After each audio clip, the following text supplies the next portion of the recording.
Hello students, let's see this question. तो आपको question में क्या है, एक असर्शन दिया हुआ है एंड एक रीजन दिया हुआ है। आपको अंडरस्टैंड करना है और ऑप्शन चूज कर लेना है। सो असर्शन क्या कहता है, stoichiometric defects are the type of point defects.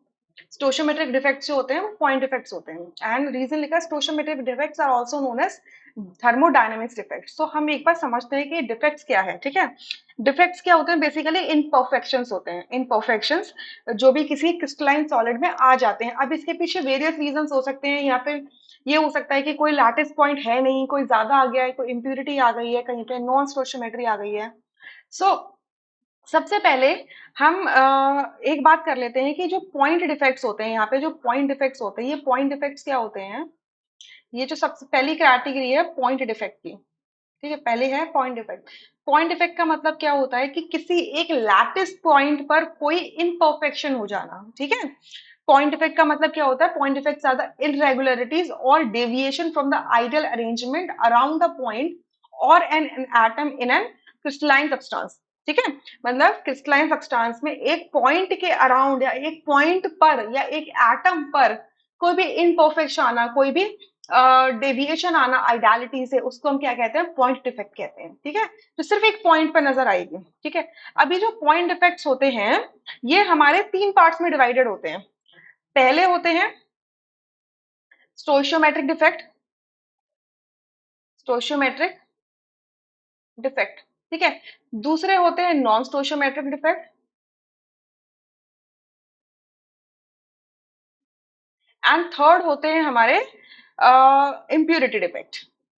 ठीक है, इम्प्यूरिटी डिफेक्ट। अब जो स्टोशियोमेट्रिक डिफेक्ट्स होते हैं इसके अंदर जो भी आपकी सॉलिड होती है उसकी स्टोशियोमेट्री डिस्टर्ब नहीं होती। स्टोशियोमेट्री डिस्टर्ब होने का मतलब क्या है कि मान लीजिए कि आपका जो सॉलिड है वो इस फॉर्मूला से बनना है, M2O3 से बनना है। तो ये M2O3 हमेशा सिस्टम के अंदर सस्टेन्ड रहेगा। ये हमेशा ये केमिकल फॉर्मूला, ये केमिकल कॉम्बिनेशन ऑब्जर्व रहेगा कि M के 2 एटम्स होंगे, ऑक्सीजन के 3 एटम होंगे। ठीक है, ये फॉर्मूला हर जगह ऑब्जर्व होगा। क्लियर? तो आपकी स्टोशियोमेट्री क्या हो रही है, डिफेक्ट, स्टोशियोमेट्री डिस्टर्ब नहीं होती है जब भी किसी पॉइंट डिफेक्ट के अंदर, उसे हम कहते हैं stoichiometric defect, right. And stoichiometric defect का ही दूसरा नाम क्या होता है, थर्मोडायनेमिक डिफेक्ट। सो आपका ये जो असर्शन लिखा हुआ है कि thermodynamic defects are types of point defects, ये क्या होते हैं, बिल्कुल ट्रू है। पॉइंट डिफेक्ट का एक टाइप होता है स्टोशियोमेट्रिक डिफेक्ट। ठीक है, और stoichiometric defects are also known as thermodynamic defect, ये भी बिल्कुल ट्रू है। बट ये जो रीजन है ये असर्शन को एक्सप्लेन नहीं करता है। रीजन में ये बताया गया है कि स्टोशियोमेट्रिक डिफेक्ट्स का दूसरा नाम थर्मोडायनेमिक डिफेक्ट है, जिसका मतलब सिंपल सा क्या है कि थर्मोडायनेमिक और I can say stoichiometry of the solid is not disturbed, right. So दोनों ही ट्रू है, बट सेकंड ऑप्शन यहाँ से हम चूज कर लेंगे जिसमें ये लिखा है कि reason is not the correct explanation for assertion. Clear? अच्छा, उसके अलावा मैं नॉन स्टोशियोमेट्रिक डिफेक्ट बता देती हूँ।